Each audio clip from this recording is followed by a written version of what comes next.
Andrew, are you ready? Yeah. You're nervous.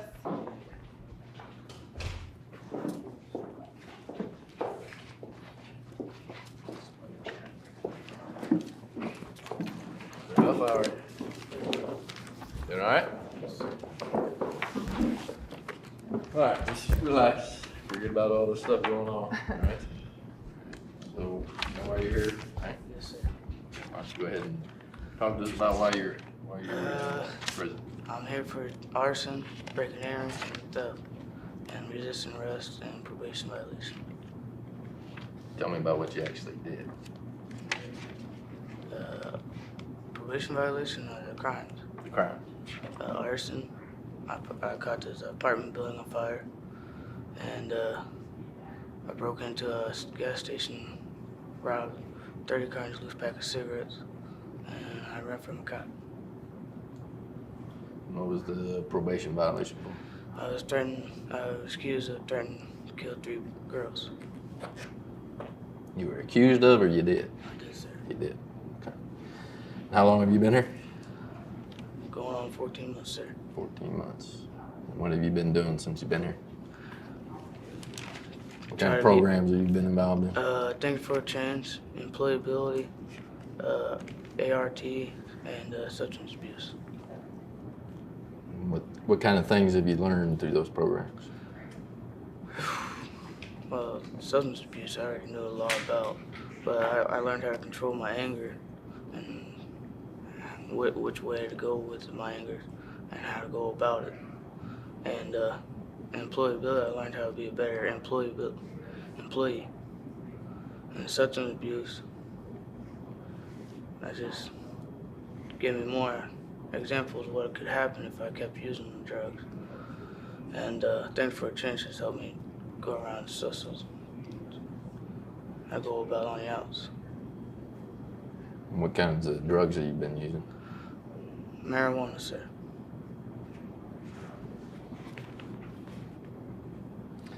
How's school? What have you been doing in school? Right now I'm in GED classes, and I'm there for three periods.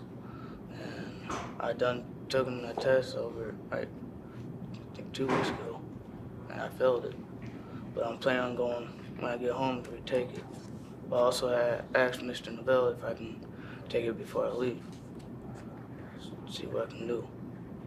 And I just got 3 credits not too long ago. Okay. Mr. Huff has done extremely well in school. He earned a B in Algebra 2. He has an A in PE and an A in life skills. He did take the pre-GED test and he struggled with especially the science and social studies parts. He got over 400 in language arts, reading and writing, and he got a 360 in math. Mr. Lavelle indicates that he continues to demonstrate the behavior and attitude that made Mr. Lavelle recommend him for transition. He does a good job. He continues to work in class and is polite and respectful. He has had a major attitude change in the past 4 months, and I recommend him for release without reservation. Where'd that attitude change come from? I used that because when I was on the outs, I used to hurt a lot of people with my anger. And since I've been here, and since I knew I was going to be here for a while, I thought I just put it in my head it's time to change. And it's an opportunity to change my life. And I kept asking myself, do I want to go back out and do the same thing, or let this program actually help me? Actually let it come and help me.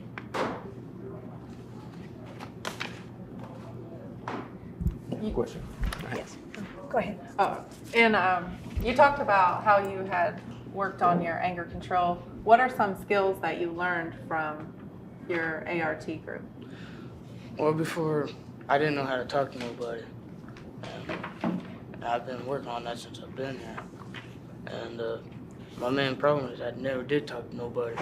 That's the reason I kept messing up and wasn't thinking. I just kept letting my anger build up.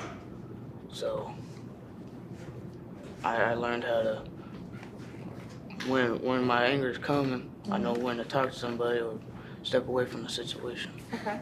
Can you give me an example of a time maybe in the past couple weeks where you've been really angry and what you've done? Yeah, last week. Okay. I had a bunch of comp city come in, and I went to go get it came Saturday, and I went to go to a visit, and I had planned for my family to get pictures taken. Mm-hmm. I went to go get my picture taken, and it came up missing. And I just found out a couple nights ago that one of my roommates gave him away to get back at me for some reason. How'd that make you feel? Well, I told him that if I didn't have no plans with my family, I wouldn't care. But since I already made plans, it made me angry. What did you do about it? I went around looking through people's rooms to find out where my stuff was. So you took it into your own hands to go and I find it? went to the officer, told him to get to the lieutenant. I want you to scoot up to the table and relax, okay? What we're doing here today is all about you, okay? You've already done what this program has asked you to do. You've worked really hard. Captain has just gone through your packet. He's going to ask you a few questions about what's in there. But the treatment team has said that you've accomplished the goals and objectives that were set for you based upon your risks and your needs, okay?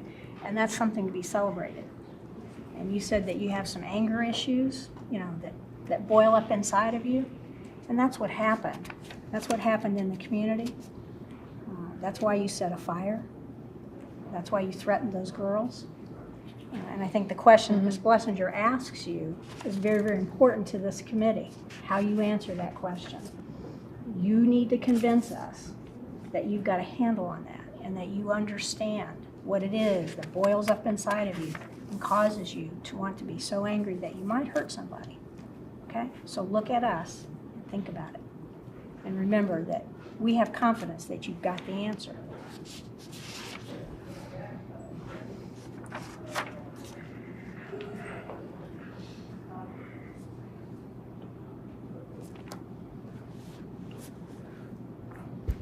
I let anger build up inside me so much before I let it out.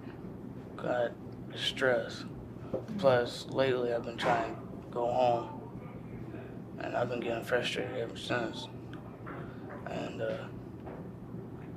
I just keep looking at think about my family. Like, my mom wants me home. My niece's nephew needs me. And I already got a brother that's locked up. I try to help him. And now I got little sisters who's aiming for it, and So I can't let them see that I'm the same person. I gotta change. So your family is a motivator. Yes, ma'am. So What's different now than it was from before? What's different with you personally that's gonna keep you focused, keep you from getting angry once you're out of this environment? As I've been here, I learned how to talk to people. So once my anger comes up, the only thing I gotta do is go to timeout or walk away for a minute, then go talk to the person or go talk to somebody else, see if they can give me some good advice. Okay, Chris. you're actually going to live with your mother, is that right? Is this the first time that you've been living with her, or have you been with her in the past? I've been with her in the past, ma'am. Okay.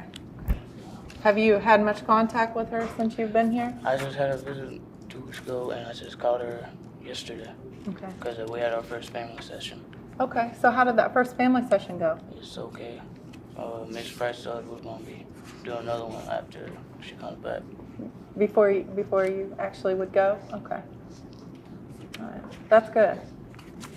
I'm going to review some things that are in your aftercare plan. Your counselor went over this with you and you've signed it, but I want to review it so the team will know what's in it. You've indicated in here that there's probably a low probability that you're going to get involved in substance abuse issues, using drugs again. But because you'll be on parole, they're going to have you do the random urine screens, so you need to be aware of that. They'll be checking on you, and that's really just a safety valve to help you stay clean. Also, the goal that you have of getting your GED is listed in here, so that you can keep working toward that. But what I thought was really interesting is you actually have a long-term goal on here. And that long-term goal is to become a semi-truck driver or maybe a diesel mechanic.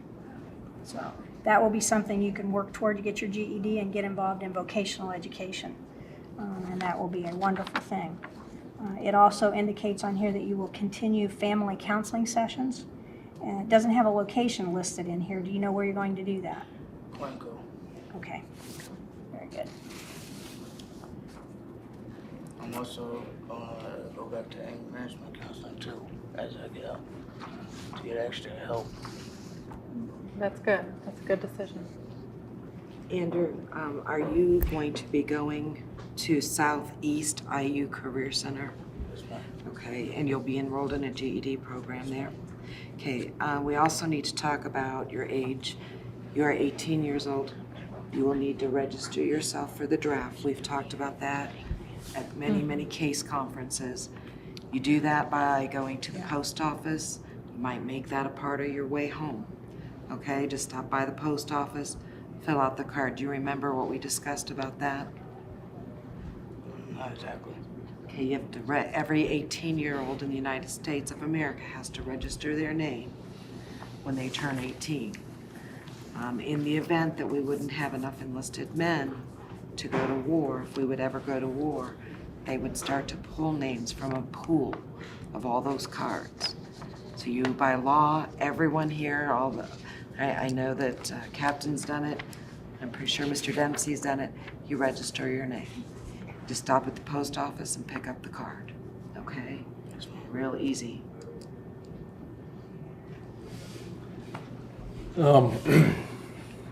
What kinds of things have you done to make up for some of the harm that you've caused through your offenses and the people that you've hurt?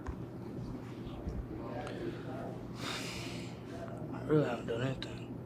I got locked up, so I really couldn't have a chance to. The only thing I'm going to do is just let this program help me change the way I used to do to them. Who have you hurt through all this? My mother, my little sister, and my nieces and nephews. That's it? Yes, sir.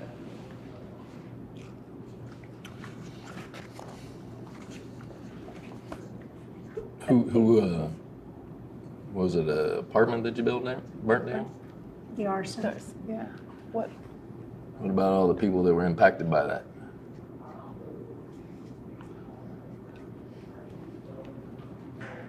It was an abandoned apartment. It was It an was abandoned abandoned. building. Yes, sir. What about the place that you burglarized? Wasn't it a business? Yes, ma'am. Who was affected by that? The owner. And the employer. Right. How do you think it made him feel for you to go in and burglarize his place of business?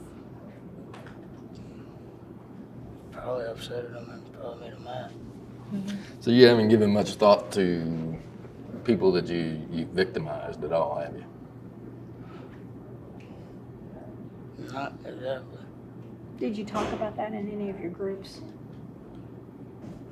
When Miss Bean was here, I talked to her.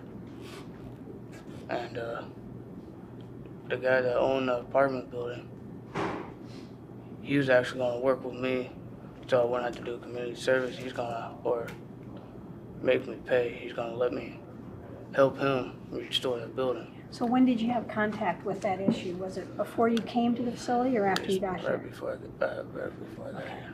So there has been some contact on Yes, paying ma'am. back to the victim the hurt that you caused. And the guy that owned the marathon store, since he got all his product back, he you said, I didn't have to do anything. Well, that's good.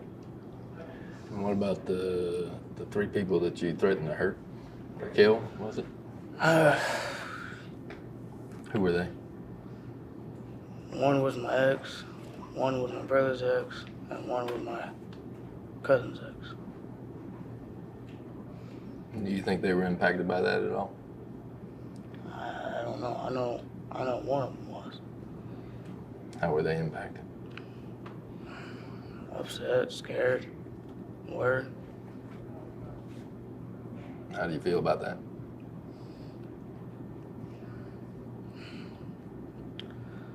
I don't know.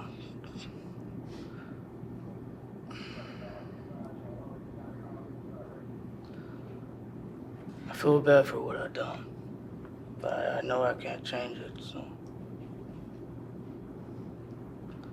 But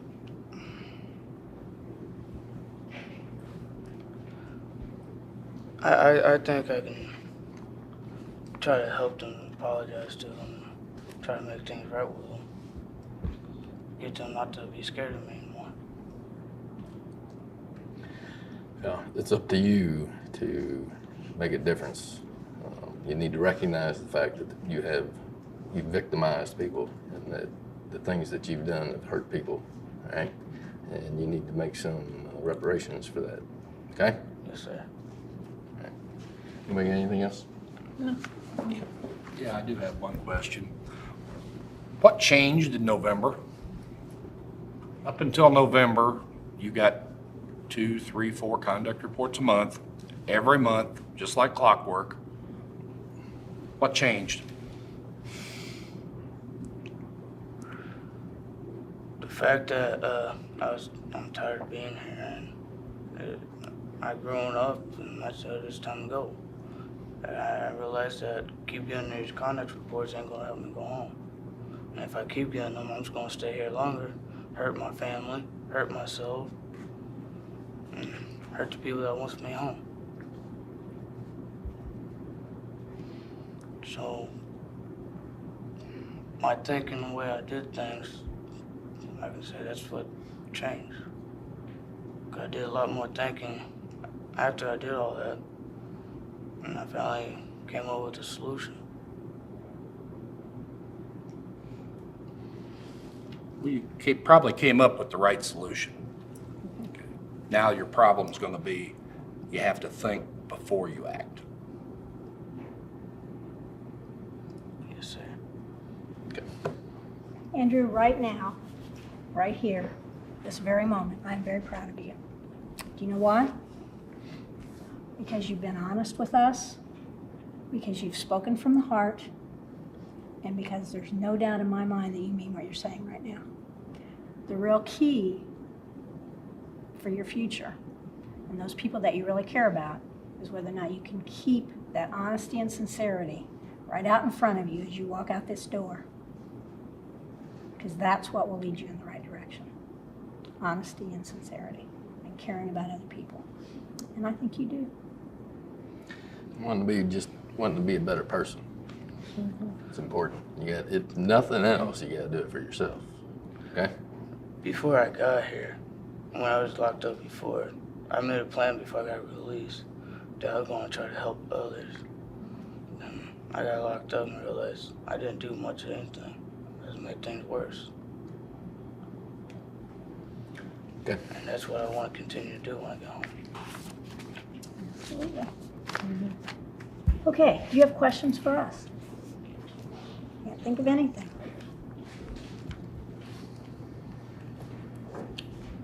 No. No? Did you have anything you wanted to add? No, I didn't. I was very impressed with this young man. Yes, you did. Okay.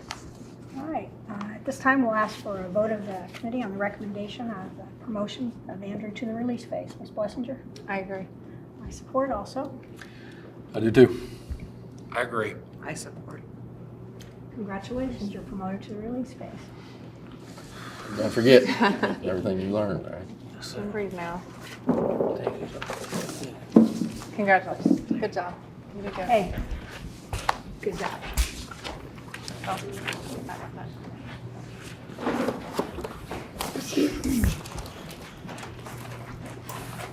Good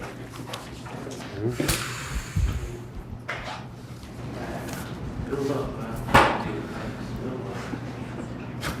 I'm sorry. Signed in the wrong spot. Well, that's where she usually signs. So tell me, how do you feel? There's that. Excited. I just want to do it, have fun, go have fun. A little shocked. I knew most of it could have got me denied, but they accepted me, so I'm impressed. Were you scared halfway through? Yeah, at the end it was. Was it harder than you thought it was going to be? Yes, ma'am. Tell me why you thought it was hard. Because when you got the first interview, I was stuttering a lot, and I paused a lot before I thought. And that's what I thought. If they see me pausing a lot, they probably think I'll pause before I do another thing, and they'll come back. All right. Now, Abel, you just saw what Andrew went through. You're getting ready to go out. How do you feel?